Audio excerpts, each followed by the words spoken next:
and the FBI director were overly concerned about it. They spent their time focusing on social media rather than the real needs of the FBI.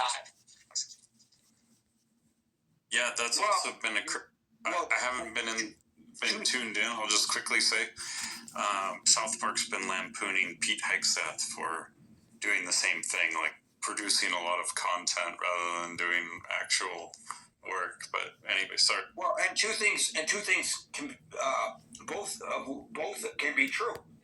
What you suggested and what Marshall's suggesting, not mutually exclusive necessarily, in my mind anyway. You know, as you were talking, Double, I was thinking about, okay, this was a campaign promise. We're going to get the Epstein files out there. He was speaking to his base. He clearly knows what resonates with his base, and that's what he said. But maybe, as you point out, I would say, to use your description, that it seems to me to be analogous to lock her up. At every rally, when he ran for president the first time, he would interject Hillary Clinton into the discourse, and thousands of people would immediately respond in mass, lock her up, lock her up, lock her up. But he didn't. And there was no political fallout for him not locking her up. So perhaps he felt, and tell me how this fits with you, Double, perhaps he felt, I could just say that we're going to get Jeffrey Epstein and release all of these documents, but then I don't have to, because nobody cares what I do once I'm in office. Yeah, no, it's 100% that. He just figured he can weasel out like he's done so many other things in life. A couple other things I wanted to touch on here, because now it's clear that they are openly defying, or they're trying to half-ass it, but they're basically in violation of the law that has just been passed. And they're basically saying straight out, you're not going to get everything. And Thomas Massey was saying Thomas Massey, because there are leakers and there are people that came to him and said, there's a lot of people who had to deal with this material already who, off the record, have basically indicated what kind of stuff they should expect to see. And then if they don't see it, well, then we know. So in a way, we have to credit the administration for being transparent about the fact that they're in violation, rather than pretending like, we release everything, and then having this whole, actually you did, this whole fight, because it's more just they're being straight up about it. And as someone said, impeachment's the only avenue now, and we have to wait for a new administration or something. But this is just what we're dealing with. And it was pretty clear to me when, there's two other things I want to bring up, and I'll try to be succinct. But when you had this preference cascade in Congress, because you had no one, very few, only the fringe people, including Massey, really wanted to get this stuff released. Neither of the mainstream people from either party wanted this stuff released, and we can get into maybe why. But, then there was a preference cascade where everyone's like, I'm not going to be there was the one guy who opposed, releasing all the info, which is funny, but no one wanted to, once the preference cascade happened, no one wanted to be that guy. And then even Trump flipped from being like, everybody don't do it, to, yes, everybody should sign this bill. But of course, he just made the calculation like, we're just not going to follow it, right? We're going to signal, we're going to play this game, but then we're just not going to do it because there's something he's hiding. But what he's hiding, and my speculation from the beginning, Gary, if you look at so many of the people involved and the level of sophistication and all this stuff. It's pretty clear, and the word that I don't think you've said in this room yet that always amazes me how it just gets memory hold is Israel, right? And I think that's the thing that it's the only thing that lines up for me as to how we've had across multiple administrations. I'll go on mute while I'm being interrupted. No, I'm just asking. Is he in the Matrix? Or is Yeah, he's having trouble. You're having trouble making the trip there, Marshall. All right, thank you, Duffel. Connection before you interrupt. I was wondering how long it would take for somebody to interject Israel into this rather than what's actually seen in the documents. Hey, Gary, have we seen a picture with George Soros yet? Oh, my God. I don't want to see that. That's something that you can't unsee. Rolf, followed by Mo. Yeah, I think there's two dimensions to this. One is the political angle, which is Republicans versus Democrat, which I think is actually being overstated because let's not forget Trump started as a Democrat. Trump has always been a family friend of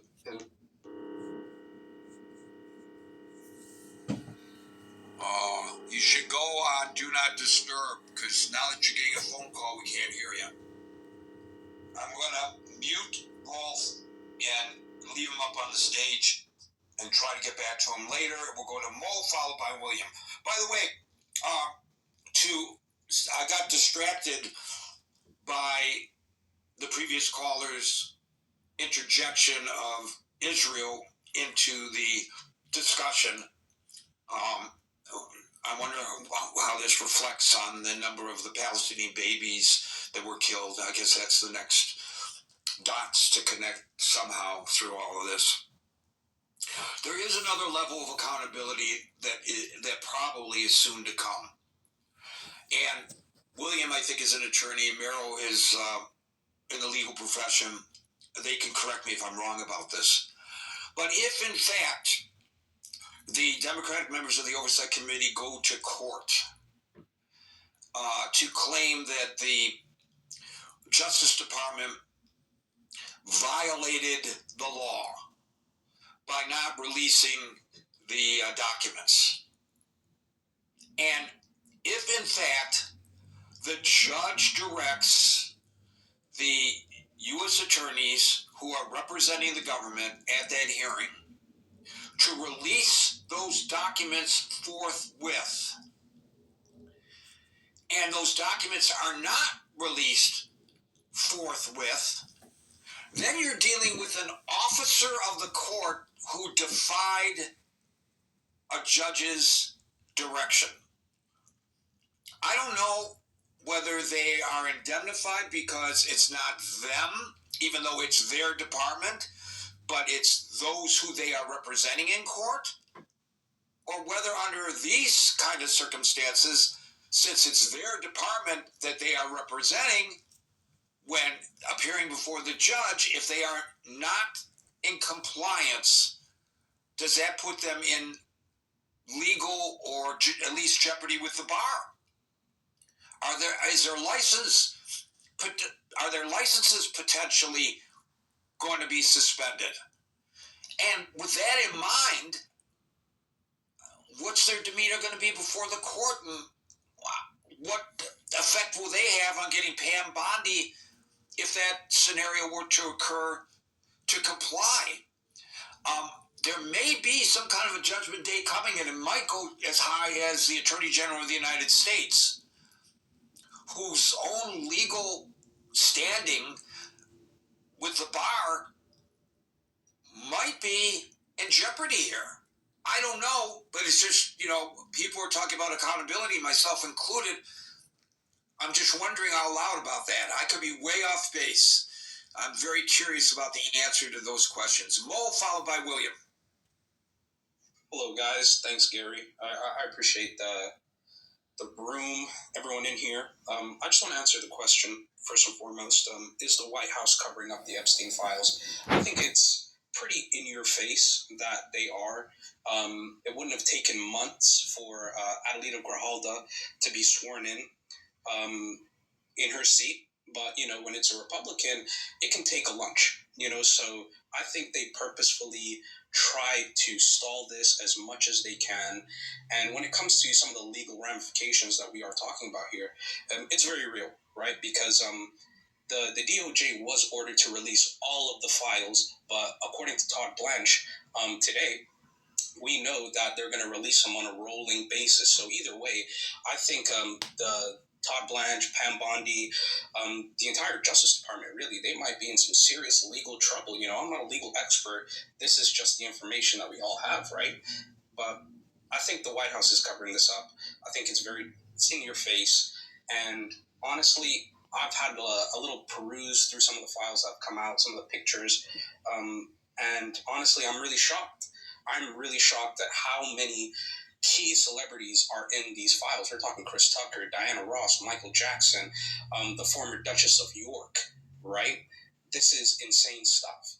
But honestly, I think the only thing that the Democrats or even some Republicans whose stomach is turning at the possibility that this could destroy the administration, right? I think impeachment is the only thing that is really gonna. I think impeachment is really going to be the only way that this gets through, if that makes sense. As all these names become revealed, Mo, it makes me wonder, who the fuck was Jeffrey Epstein? He was a financier. We know that. But who amasses all of these A-listers as visitors to his home and properties for parties and such? Who is he that he was able to get Diana Ross to come and be a guest? And all these other people, Bill Gates, Bill Clinton, Ehud Barak. Who is he, or who was he, that he was able to do that? I think, Marshall, did you want to go? Sorry about that, bro. Did you want to say something? I had a question for you, and I am driving, and I pay attention to a car, and now I forgot the question. Pay attention, brother. Pay attention. We don't want you crashing. Anyway, Mo, what are your thoughts about that? How does he get all these people, in his Rolodex, basically? Well, I've worked in finance before, don't work in it anymore. But honestly, he had, I'm going to side with the conspiracy theorists here a little bit, right? But he might have been some sort of asset